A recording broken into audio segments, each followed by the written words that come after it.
رمضان کا مہینہ مبارک ہو،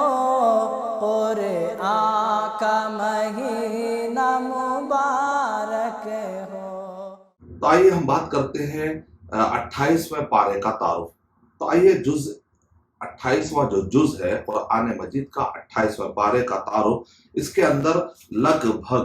ہمارے پاس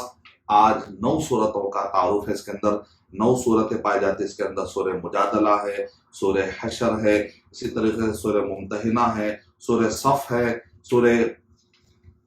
جمعہ ہے، اور اسی طریقے سے سورہ منافقون ہے، سورہ تغابن ہے، سورہ طلاق ہے اور سورہ تحریم ہے۔ سب سے پہلے ہم سورہ مجادلہ کی بات کرتے ہیں۔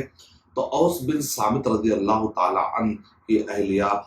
خولہ بنت ثعلبہ رضی اللہ تعالی عنہ نے اللہ کے نبی صلی اللہ علیہ وسلم کے پاس آ کر آپ نے اپنا مسئلہ پیش کیا جو زہار سے متعلق تھا، ایک مسئلہ تھا۔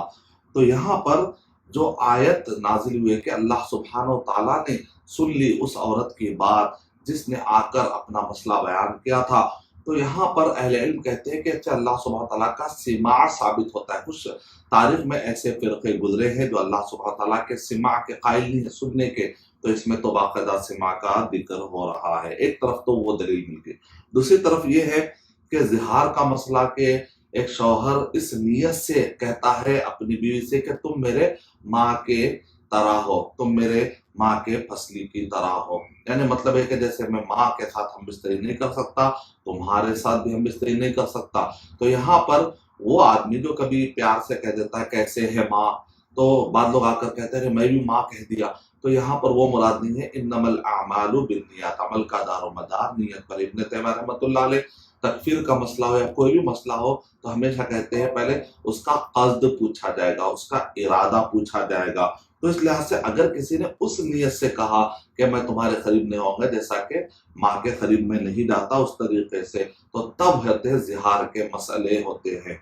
تو زہار کے مسئلے کیا، اس کے تفصیلات آپ کو اس کے اندر ملتی ہے۔ یہیں پر یہ بھی بات ثابت ہوتی ہے کہ اسلام نے عورت کے حقوق کا کتنا خیال کیا ہے کہ ایک عورت اپنا سوال پیش کر رہی ہے تو اللہ سبحانہ وتعالیٰ اس کو نظر انداز نہیں کر رہے، بلکہ اللہ سبحانہ وتعالیٰ حقوق المرأہ، عورتوں کے حقوق، مردوں کے حقوق کا مکمل اللہ سبحانہ وتعالیٰ نے انتظام کیا ہے شریعت اسلامیہ میں۔ تو سورہ مجادلہ کے آیت نمبر 104 1 سے لے کر 4 کے درمیان میں اللہ سبحانہ وتعالیٰ سن رہے ہیں، اور اللہ سبحانہ وتعالیٰ نے اس مجادلے کو سن لیا، جو گفتگو کر رہے تھے، جو ڈسکشن کر رہے تھے، اور آ کر اللہ کے نبی صلی اللہ علیہ وسلم کے پاس اپنا معاملہ پیش کر رہی تھی ایک خاتون، تو زہار کا مسئلے کا ذکر پایا جاتا ہے اور اس کا حل بھی پایا جاتا ہے۔ اور اسی طریقے سے سورہ مجادلہ کے آیت نمبر 5 سے لے کر 19 میں یہ بتایا جا رہا ہے کہ جو لوگ اللہ اس کے رسول صلی اللہ علیہ وسلم کی مخالفت کرتے ہیں تو نتیجے میں کیا کرتے ہیں، وہ حدود پامال کرتے چلے جاتے ہیں۔ اللہ کے حدود، اللہ کے رولز،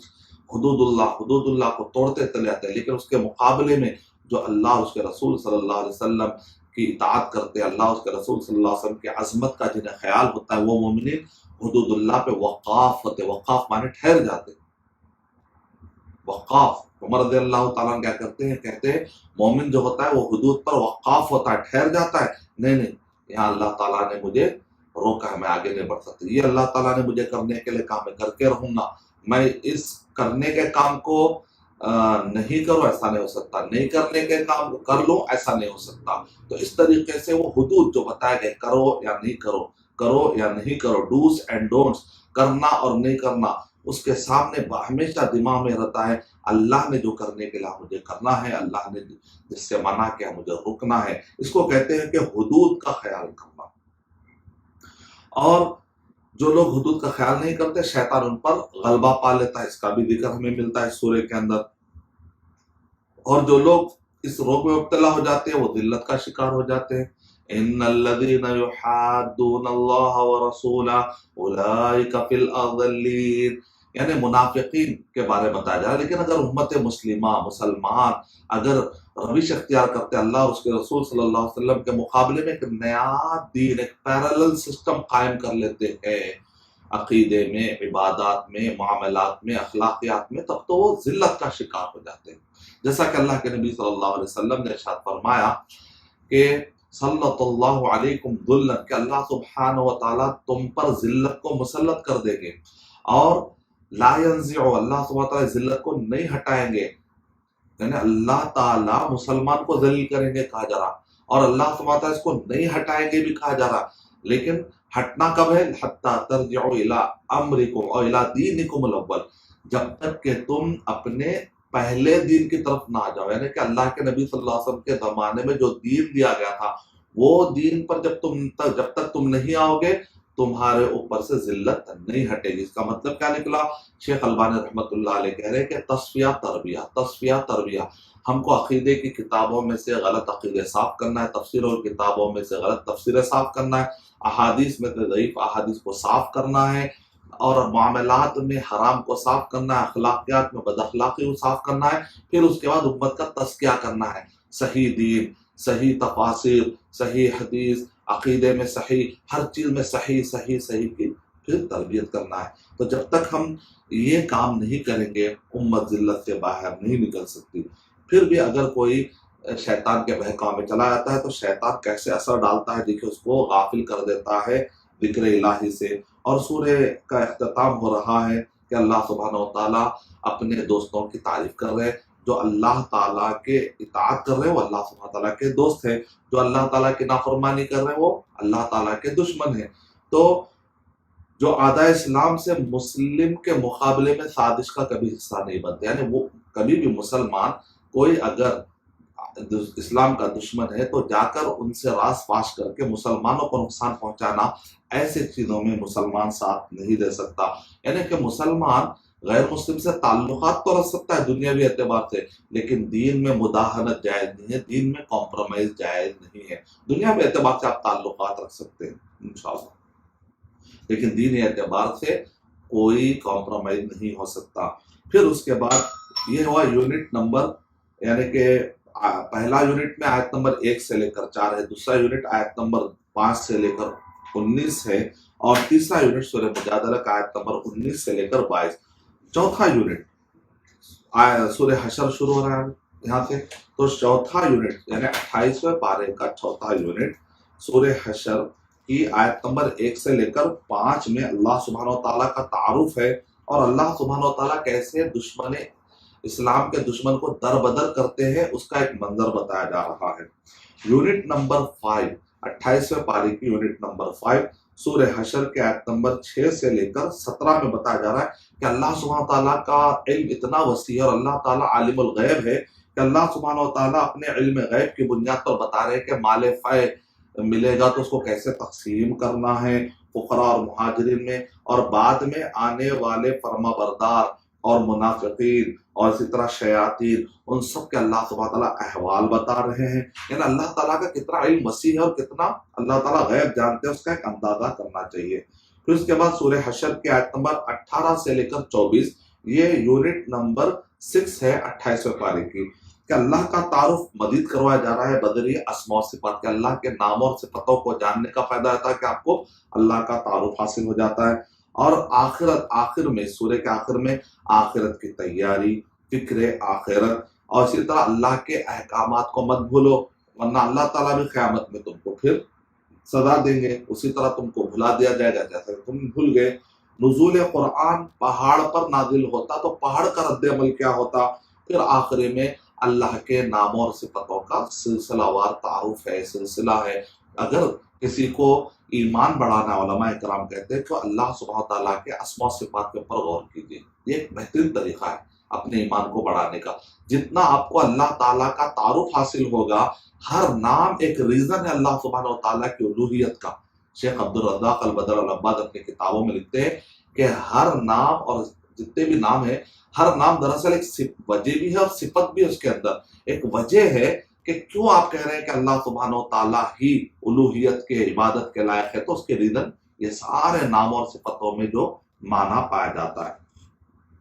یونٹ نمبر 7، 28ویں پارے کی یونٹ نمبر 7 میں سورہ ممتحنہ کے آیت نمبر 1 سے لے کر 6 میں بتایا جا رہا ہے کہ امتحان، اس سورہ کے اندر الگ الگ قسم کے امتحان بتائے جا رہے ہیں۔ تو اس میں عہد و وفا کا امتحان ہے۔ عہد و وفا کا مطلب یہ ہے کہ مسلمان ہیں اور سامنے دشمن ہے، لیکن دشمنوں کو جا کے راس پاش کر رہے ہیں اور مسلمانوں کو دھوکہ دے رہے ہیں، تو ظاہر بات ہے آپ ایک حاکم کو دھوکہ دے رہے ہیں، مسلم کمیونٹی کو دھوکہ دے رہے ہیں، تو یہ آپ کے یہاں پر عہد و وفا کا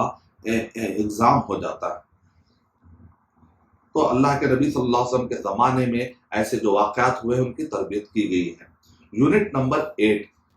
سورہ 28 پارے کی یونٹ نمبر 8 میں سورہ ممتحنہ کی آیت نمبر 7 سے لے کر 9 میں تعلقات کا بھی امتحان ہے کہ آپ غیر مسلم سے تعلقات کتنا رکھیں اور کتنا نہ رکھیں۔ مثال کے طور پہ ایک آدمی جو ہے دنیاوی اعتبار سے کوئی غیر مسلم کو کچھ قرضہ دینا چاہے دے سکتے ہیں آپ، کوئی غیر مسلم بیمار ہے آپ اس کو علاج کرتے جائز ہے۔ اگر آپ کے پاس خون ہے، اس خون کو دینے سے آپ ایک غیر مسلم کی جان بچ سکتی ہے، تو آپ کو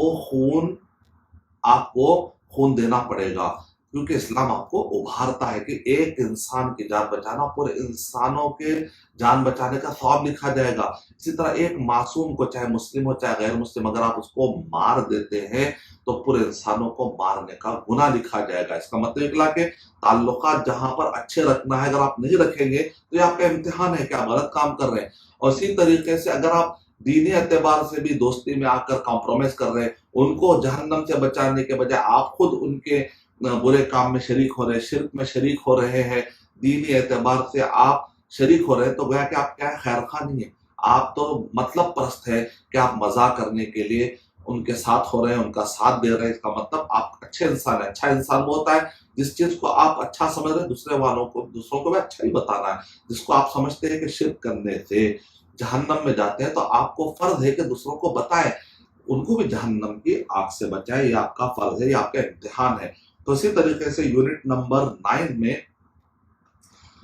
اس پارے کے 28 پارے کے یونٹ نمبر 9 سورہ ممتحنہ کے آیت نمبر 10 سے لے کر 11 میں بتایا جا رہا ہے کہ یہاں پر جو ہجرت کر کے خواتین آ رہی تھی ان کے بیعت کا یعنی کہ ان کا بھی امتحان ہو رہا ہے یہاں پر، کہ ان کا ایمان واقع ہے یا کوئی اور پرپس سے آئے ہیں، تو ان کے لیے ایمان ہے، ان کے ساتھ اصول اور ضابطے بتائے جا رہے ہیں۔ اس کے بعد کی آیتوں میں آپ غور کر کے دیکھیں، سورہ ممتحنہ کی آیت نمبر 12 سے لے کر 13 میں مومن عورتوں سے نہ صرف بیعت لی جا رہی تھی بلکہ ان سے امتحان بھی لیا جا رہا تھا، اور ان سے شرطیں لگائی جا رہی تھی کہ یہ ٹاپک پر آپ کا امتحان ہوگا، تو لہذا آپ کو یہ نہیں کرنا چاہیے، زنا سے بات کرنا چاہیے، اور آپ کو جو ہے نا یہ کرنا چاہیے، تعلیمات دی گئی ہے۔ تو تعلیمات کیا، مضامین کیا، دراصل وہ اقدام ہے۔ 28ویں پارہ میں یونٹ نمبر 11 میں سورہ صف ہے۔ سورہ صف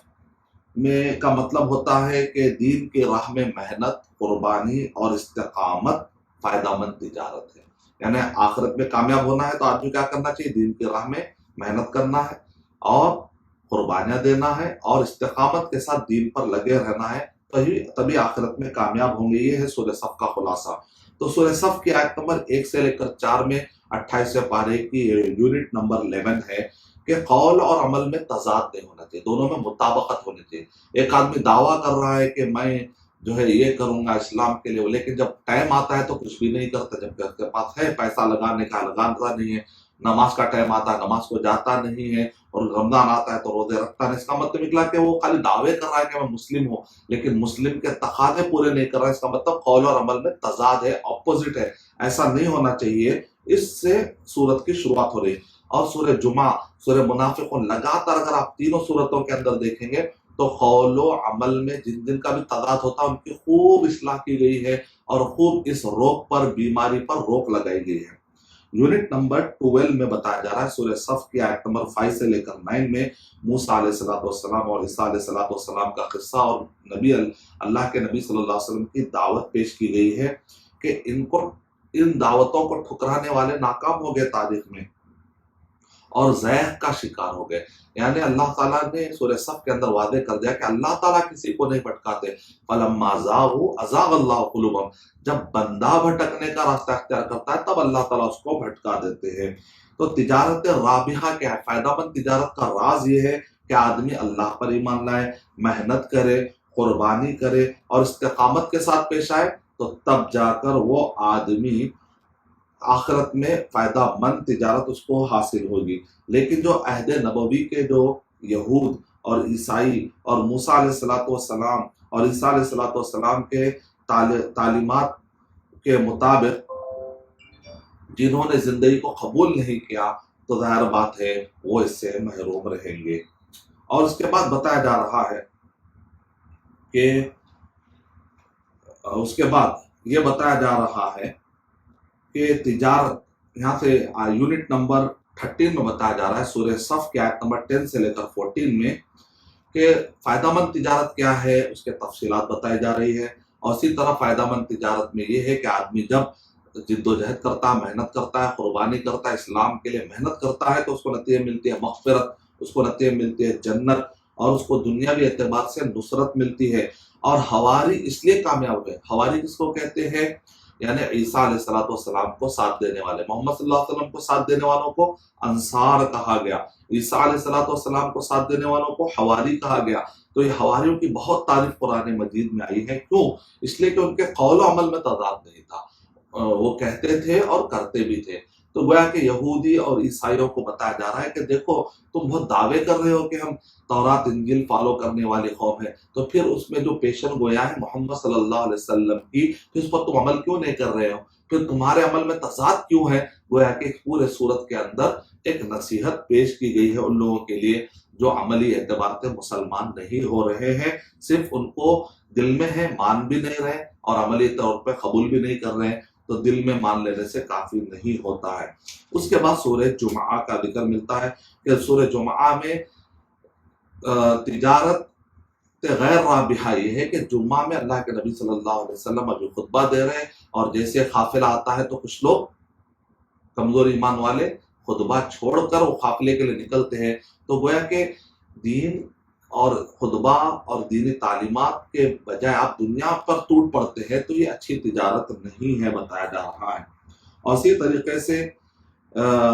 ہر جمعہ اصلاح کی جاتی ہے۔ کس بات کی اصلاح کی جاتی ہے ہر جمعہ میں خطبے میں؟ تاکہ امت میں خطبہ سنتے ان کا عمل اچھا ہو جائے، یعنی مسلم کو اپنے آپ کو دعویٰ کر رہے ہیں تو ان کا عمل بھی اچھا ہو جائے، تاکہ قول اور عمل میں تضاد ختم ہو جائے،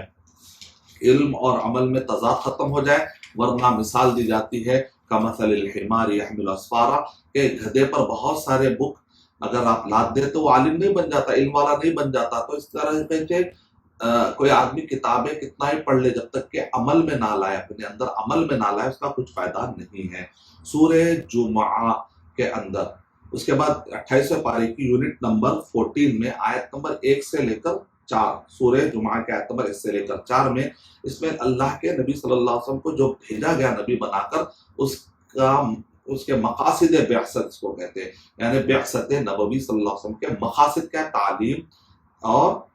تلاوت، تعلیم اور تزکیہ، یعنی قرآن مجید پڑھ کر سنانا، قرآن مجید کے تعلیمات سمجھا دینا، اور اسی طریقے سے تزکیہ کرنا، عملی اعتبار سے مسلمانوں کی ٹریننگ کرنا، صرف تعلیم نہیں دینا بلکہ عملی اعتبار سے ان کی زندگیوں کے اندر یہ تعلیمات اتارنا ہے۔ تو اس کو کہتے ہیں کہ کتاب و حکمت کی تعلیم۔ لیکن جو یہود عہد نبوی یا عہد موسوی میں یا بعد کے ادوار میں اتباع نہ کر سکے، مسلمانوں کو بتایا جا رہا ہے کہ تم ایسے نہ ہو جانا، کہیں ایسا نہ ہو کہ تم موضوع قوم کی طرح شکار ہو جاؤ، ایسا نہ ہو جائے کہ جیسے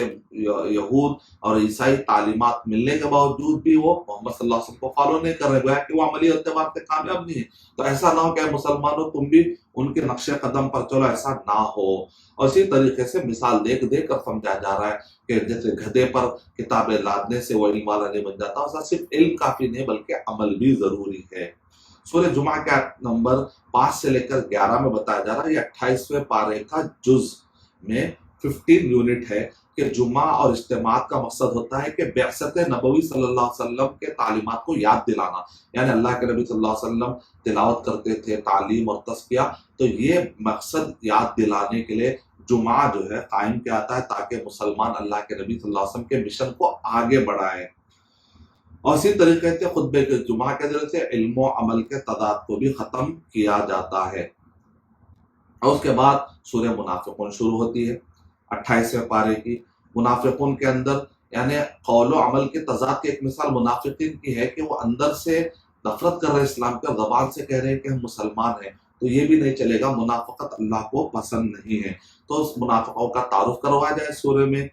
ان کے شر سے کیسے بچے یہ بتایا جا رہا ہے علم و تضاد کی ایک شکل منافقت ہے بتایا جا رہا ہے۔ سورہ صف، سورہ جمعہ اور منافقین، قول و عمل کے تضاد پر اس میں خوب ضرب کی جا رہی ہے، اور سورت کے شروع میں منافقوں کے برائیاں بتائی جا رہی ہے، اس کے اختتام میں مومنوں کے اچھائیاں بتائی جا رہی ہے۔ اور اسی طریقے سے مالی جو بیماری ہوتی ہے وہ منافقت کے لیے راستہ کھول دیتی ہے، جو انفاق اور خیرات کرنے سے نفاق کا جو مادہ ہے وہ ختم ہو جاتا ہے، یہ بتایا جا رہا ہے۔ اور دھوکہ دینا، دنیاوی چکا چون میں مبتلا ہو جانا، غفلت ذکر الہی، اللہ کو یاد کرنے سے غافل ہونا، یہ تو منافقوں کے راستے ہیں، جبکہ تقوی اختیار کرنا، نیکی پر چلنا، یہ سب جو ہے اچھے لوگوں کے اعمال ہے، اور خیرات کرنا یہ سب اچھے لوگوں کے اعمال ہے بتایا جا رہا ہے۔ تو اس کے اندر یونٹ نمبر 16 میں بتایا جا رہا ہے 28 پارے کی سورہ منافقون کے آیت نمبر 1 سے لے کر 8 میں نفاق کا تعارف تفصیل سے بتایا جا رہا ہے 8 آیتوں میں۔ پھر یونٹ نمبر 17 سورہ منافقون کے آیت نمبر 9 سے لے کے 11 میں نفاق سے بچنے کی عملی تدبیر کیا ہے، اس کے اگر آپ یہ عمل کریں گے تو نفاق سے بچ جائیں گے بتایا جا رہا ہے۔ اس کے بعد ہے سورہ تغابن۔ سورہ تغابن جنرلی مکی صورتوں کے اندر آپ دیکھتے ہیں توحید رسالت آخرت، توحید رسالت آخرت، اللہ کا تعارف ہوتا ہے، رسولوں کا تعارف ہوتا ہے اور آخرت کا تعارف ہوتا ہے۔ لیکن مدنی بھی ایک ایسی صورت ہے اس کے اندر توحید رسالت آخرت، توحید رسالت آخرت کا ذکر ہوا ہے، اس کو کہتے ہیں سورہ تغابن۔ تغابن کا مطلب ہے غبن، یعنی کہ ایک آدمی کو کیپٹل اور اس کا پروفٹ دونوں لاس ہو جاتا ہے، اس کو کہتے ہیں غبن ہو گیا، یعنی دھوکہ ہو گیا، تجارت میں بہت بڑا دھوکہ ہو گیا۔ تو آدمی اپنی زندگی کے اندر غبن کب اٹھاتا ہے، تو اس کی مثال ایک مرتبہ ایک عالم صاحب نے یہ دی کہ آپ غیبت کرتے ہیں، ٹھیک ہے، آپ کسی کی غیبت کرتے ہیں، اور وہ غیبت کرنے والا قیامت کے دن آپ کو اللہ سبحانہ وتعالیٰ کیا کریں گے، آپ کے نیکیاں اس کو دیں گے۔ تو آپ قیامت کے دن آپ جس کو شدت سے نفرت کر رہے ہیں، شدت سے جس کو آپ نفرت کر رہے ہیں، قیامت کے دن آپ کی نیکیاں اس کو جاتے ہوئے دیکھیں گے۔ یہ ہے سب سے بڑا غبن آپ کا، کہ آپ کا کیپٹل لاس ہو رہا ہے، اور وہ بھی کہا جا رہا ہے جس کو آپ پسند نہیں کر رہے ہیں اس کے ہاتھ میں جا رہا ہے۔ تو یہ کتنے تغابن اور کتنے دھوکے اور کتنے تکلیف اور تعصب کی بات ہے، افسوس کی بات ہے۔ تو لہذا آئیے دیکھتے ہیں کہ اس کے اندر کیا بتایا جا رہا ہے۔ اس سورہ کے اندر بتایا جا رہا ہے کہ صداقت توحید، صداقت رسالت اور صداقت آخرت اور صداقت تقدیر، یہ اہم تعلیمات اس کے اندر آپ کو ملیں گی، کہ تجارت میں خسارہ اٹھانے والے انسانوں کا تذکرہ اس کے اندر پایا جا رہا ہے، کہ جو لوگ جب وہ لوگ جواب دے نہیں سکے قرآن مجید کے چیلنجز کا، تو نتیجے میں انہوں نے اعتراض کا راستہ اپنا لیا۔ جب جنرلی آپ نے دیکھا ہوگا کوئی آدمی اگر دلیل نہیں دے سکتا ہے تو اس کے بعد سامنے والے کے عیب نکالنا شروع کر دیتا ہے اور اس کو ڈیفیٹ کرنے کی کوشش کرتا ہے، تو یہ کمزوری کی علامت ہے۔ تو سورہ تغابن کی آیت نمبر 1 سے لے کر 4 میں، اور یہ اس پارے کی یونٹ نمبر 18 ہے، کہ آیت نمبر 1 سے لے کر 4 میں بتایا جا رہا ہے کہ انسان کو اللہ نے آزادی دی، تو انسانوں میں بعض فرما بردار ہو گئے، بعض نافرمان ہو گئے۔ تو ایسا نہیں ہونا چاہیے تھا، ایسا نہیں کرنا چاہیے مسلمان کو۔ پھر یونٹ نمبر 19 میں بتایا جا رہا ہے 28 پارے کی، اور سورہ تغابن کے آیت نمبر 5 سے لے کر 7 میں بتایا جا رہا ہے کہ توحید کے بعد اب رسالت پر اعتراضات، پھر اسی طرح مرنے کے بعد کے زندگی پر اعتراضات کے جوابات دیے جا رہے ہیں۔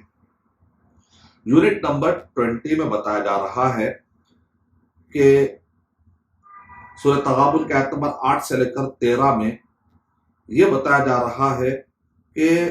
غبن کامیابی کا راستہ نہیں، یعنی کہ ایک آدمی دھوکے والی زندگی میں رہے، دنیا میں وہ منہمک ہو جائے، اطاعت کا راستہ نہیں، اللہ اس کے رسول صلی اللہ علیہ وسلم کے بتائے طریقے پر نہیں، تو دراصل وہ آدمی کیا غبن کے راستے پر، دھوکے کے راستے میں ہے، افسوس کا راستہ ملے گا۔ ایسے آدمی کو آخر میں کافی افسوس ملتے رہنا پڑے گا۔ تو لہذا اعتراض کر کے توحید پر، رسالت پر، آخرت پر آپ اعتراض کر کے اپنے آپ کو ہیرو بنا رہے ہیں، تو یہ غبن کا راستہ ہے، یہ افسوس کا راستہ ہے۔ اور قیامت میں یوم التغابن، یعنی قیامت کے دن جب لوگ ہائے افسوس ملتے رہیں گے، اس وقت پر آپ کو بھاری قیمت چکانی پڑے گی، اس وقت پر اس کے نقصان کا اندازہ ہوگا۔ جبکہ ایمان اور عمل صالح کامیابی کا راستہ ہے اور دخول جنت کا راستہ ہے، یہ بتایا جا رہا ہے۔ پھر اسی صورت کی آیت نمبر 14 سے لے کر 18 میں بتایا جا رہا ہے سورہ تغابن میں یونٹ نمبر 21 میں، کہ اسباب تجارت یعنی غبن والی تجارت کیسی ہوتی ہے اور فائدہ مند تجارت کیسا ہوتی ہے، یہ بتایا جا رہا ہے کہ جو آل اولاد سے اتنی محبت کرتے اپنے فیملی سے، اسی میں مگن ہو جاتے، اللہ کو بھول جاتے ہیں، یہ لوگ دراصل ان کے آل اولاد ان کے لیے فتنہ بن چکے ہیں۔ لیکن آل اولاد کے ساتھ ساتھ حقوق ادا کرتے، وہ لوگ اللہ کا بھی حقوق ادا کرتے، تو یہ وہ لوگ ہیں کہ جو دھوکے سے بچ چکے ہیں۔ تو دونوں میں بتایا جا رہا ہے، جو استغفار سے استغفر اللہ تقوی اور اللہ سبحانہ و تعالیٰ کی اطاعت، سمع اور اطاعت، یہ سب چیزوں کو جو اپناتے ہیں یہ لوگ کامیابی کے راستے پر ہیں۔ جو لوگ اللہ کی اطاعت، تقوی نہیں اپناتے، آل اولاد اسی فتنے میں، مال کمانے میں، اپنے اولاد کو دیکھنے میں، اللہ ان سب کو پیدا کرنے والے اللہ سبحانہ و تعالیٰ کے بارے میں انہیں خیال نہیں ہوتا، یہ لوگ ناکامی کے راستے پر ہیں۔ پھر اس کے بعد سورہ طلاق شروع ہوتی ہے 28ویں پارہ میں، سورہ طلاق، اس کے بعد سورہ تحریم ہے۔ سورہ طلاق میں بتایا جا رہا ہے اور سورہ تحریم میں کہ حد سے زیادہ نفرت بھی انسان کو گناہ میں لے جاتی ہے، حد سے زیادہ محبت بھی گناہ میں لے جا سکتی ہے۔ تو نفرت اور محبت میں بھی حدود ہے، اور نفرت اور محبت میں بھی رولز ہیں، یعنی law should be under the parameter of law. آپ کا جو ہیٹریڈ ہوتا ہے یا لو ہوتا ہے، دونوں بھی کیا ہونا چاہیے، اس کے ایک لا ہوتے ہیں، حدود ہوتے ہیں۔ تو اگر آدمی کسی ایک چیز میں شدت سے محبت میں بڑھ جاتا ہے یا شدت میں نفرت میں بڑھ جاتا ہے تو اس سے کچھ غلطیاں صادر ہوتی ہیں، لہذا توازن اور بیلنس رہنا چاہیے۔ تو اس لیے بتایا جا رہا ہے کہ آل اولاد میں شدت سے محبت آدمی جو ہے کبھی غلو کر جاتا ہے یا نفرت میں کبھی غلو کر جاتا ہے تو گناہ کر جاتا ہے۔ تو سورہ طلاق کب پڑ جاتی ہے، جب آدمی شدت سے نفرت کرنے لگتا ہے، لیکن اس کے اندر بھی حدود ہے کہ طلاق دینے کا بھی ایک طریقہ ہے۔ ایسا نہیں کہ ایک مجلس میں طلاق طلاق طلاق کہہ دیا آپ نے، حرام ہے طریقہ، اور اگر آپ نے 100 مرتبہ بھی کہہ دیا تو ایک ہی طلاق شمار ہوگی۔ تو لہذا یہ حرام طریقے پر نہ جائے، کیونکہ جو بدعت ہوتی ہے وہ مردود ہو جاتی ہے۔ جیسے ایک آدمی فجر میں اٹھ کر ظہر اثر پڑھ لیا تو کیا ہو جائے گی نماز؟ نہیں نا۔ تو اسی طرح وقت سے پہلے اگر کوئی آدمی جیسے فجر میں اٹھ کر ظہر اثر پڑھیں گے تو نہیں ہوتی، کیونکہ وقت سے پہلے اس نے پڑھ لی۔ تو اسی طریقے سے ہر عدت میں طلاق دے، فَطَلِّقُوهُنَّ لِعِدَّتِهِنَّ کہا گیا، تو آپ وقت سے پہلے طلاق دیں گے تو طلاق بھی قبول نہیں ہوگی۔ تو اس طریقے سے آیت نمبر 1 سے لے کر 3 میں احکام طلاق ہے۔ پھر اس کے بعد یہ بتایا جا رہا ہے، یہ یونٹ نمبر 22 ہے۔ یونٹ نمبر 23 میں بتایا جا رہا ہے کہ آیت نمبر 4 سے لے کر 7 میں کہ حقوق مطلقہ کیا ہے، طلاق شدہ عورت کے کیا حقوق ہے، اور طلاق سے مرتب ہونے والے مسائل اور احکامات کیا ہیں، اور یعنی نفقہ اور سکنا کے مسائل بتائے جا رہے ہیں۔ اور اسی طریقے سے یونٹ نمبر 24 میں بتایا جا رہا ہے سورہ طلاق کے آیت نمبر 8 سے لے کر 12 میں کہ شریعت اور طریقہ الہی، اللہ سبحانہ تعالیٰ کا جو طریقہ ہے اس سے مخالفت برتیں گے تو حساب شدید ہوگا، اور طلاق کا صحیح طریقہ جو نافرمانی کرنے والے ہیں طلاق کے معاملوں میں، وہ سوچ لے کے وہ کیسے خالق ارض و سما کی مخالفت کر رہے ہیں۔ یعنی عورت کے مسئلے میں آ کر آپ جو چاہے نہیں کر سکتے، آپ مرد ہے تو طاقت اپنی دکھا نہیں سکتے۔ اللہ تعالیٰ ان سب کے حقوقوں کا، ان کمزوروں کا خیال رکھ، اللہ تعالیٰ کو سب جانتے اللہ تعالیٰ۔ تو اگر آپ کچھ نقصان کر رہے ہیں عورتوں کے مسئلے میں تو آپ خالق ارض و سما یعنی اللہ جو آسمان و زمین کا مالک ہے اس کی نافرمانی کر رہے ہیں۔ ایک مرتبہ ضرور سوچ لیجئے، اس کا ذکر ہو رہا ہے۔ سورہ تحریم میں جب طلاق کا وہاں پر ذکر آ رہا ہے تو یہاں پر دھمکی، اسباب طلاق کا ذکر کیا جا رہا ہے کہ طلاق کی نوبت کب آتی ہے، رشتے کے اندر، ازدواجی رشتے میں جب غیر سنجیدہ کام ہونے لگتے ہیں، شوہر یا بیوی جب غیر سنجیدہ کام کرتے ہیں تو آہستہ آہستہ دونوں میں نفرت آنا شروع ہوتی ہے۔ وہ چیزیں کیا، راس پاس کر دینا، ادھر کی ادھر لگا دینا، کانفیڈنس کھو لینا، خیانت کرنا، چھپ کر کچھ کام کرنا، جس کی وجہ سے مرد اور عورتوں میں شک میں آنا دونوں شروع ہو جاتے ہیں، یا راس پاس کرنا یا امانت میں خیانت کرنا۔ اس سے اللہ تعالیٰ حفاظت فرمائے۔ تو یہاں پر خواتین سے خطاب کیا جا رہا ہے اس سورے کے اندر، خاص طور سے نبی صلی اللہ علیہ وسلم کے زمانے کے خواتین ہو یا وہ پرانے زمانے کے بھی خواتین ہو، جیسے نوح علیہ السلام، لوط علیہ السلام کے بیویاں یا فرعون کی بیوی، کہ اصل کامیابی یہ نہیں ہے کہ رشتہ بنیاد ہے، رشتے کی وجہ سے اگر کامیاب ہوتے تو لوط علیہ السلام کی بیوی کامیاب ہوتی، نوح علیہ السلام کی بیوی کامیاب ہوتی، لیکن نہیں، اصل میں ایمان اور عمل کی بنیاد پر کامیابی کا دار و مدار ہے۔ یہی وجہ ہے کہ فرعون کی بیوی اگرچہ کہ فرعون کے رشتے میں، لیکن وہ جب ایمان و عمل میں پختہ ہوگی تو اللہ تعالیٰ نے مثالی بیوی، ایک مثال کے طور پر اس عورت کا ذکر کیا۔ تو اس صورت کے اندر یہ بتایا جا رہا ہے کہ گھر میں مسلسل قوا انفسکم واہلیکم نارا، اپنے آپ کو اور اپنے گھر والوں کو جہنم کی آگ سے بچاؤ۔ یہ تربیت، مسلسل یہ تربیت ہونا، اور گھر کے اندر ہمیشہ نصیحت، سچی توبہ پر ابھارا جائے، جھوٹی توبہ سے جو ہے تربیت نہیں ہوتی، بتایا جا رہا ہے۔ تو سورہ تحریم کے آیت نمبر 1 سے لے کر 5 میں یہ 25ویں یونٹ ہے، جس کے اندر عتاب محبت ہے، محبت کے انداز میں ایک ڈانٹ کا ایک آپ کو ایک مظاہرہ ملے گا، ایک محبت پیار بھرے انداز میں یہاں پر ایک تربیت کی جا رہی ہے، ایک آپ کو ایک وہاں پر مثال ملے گی، اور مغفرت اور بہت پیارے انداز میں تربیتی نکات ملے گی آپ کو۔ اور 26واں یونٹ 26 میں سورہ تحریم کے آیت نمبر 6 سے لے کر 9 میں اہل بیت کی تربیت پر کیسے بھرپور بدلہ ملے گا، اللہ کے پاس کیسے جزا ملے گا، اور اللہ کے نبی صلی اللہ علیہ وسلم گھر یا باہر ہر جگہ پر آپ جو طریقہ اپناتے ہیں تو وہ کیا تھا، بشیروں و نذیرہ۔ حد سے زیادہ بھی خوشخبری محبت بگاڑ دیتی ہے، حد سے زیادہ بھی ڈرنے سے بغاوت آ جاتی ہے۔ تو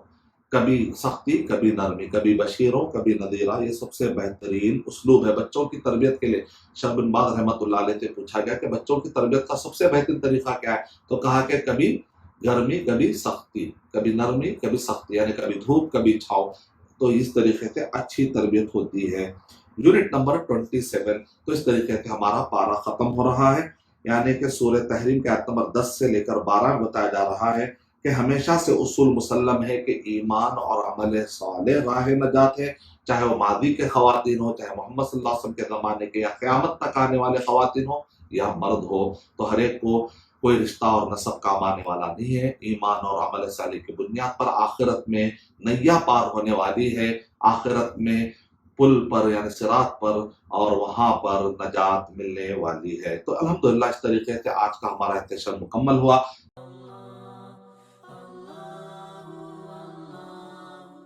For authentic Islamic information, please log on to www.askislampedia.com.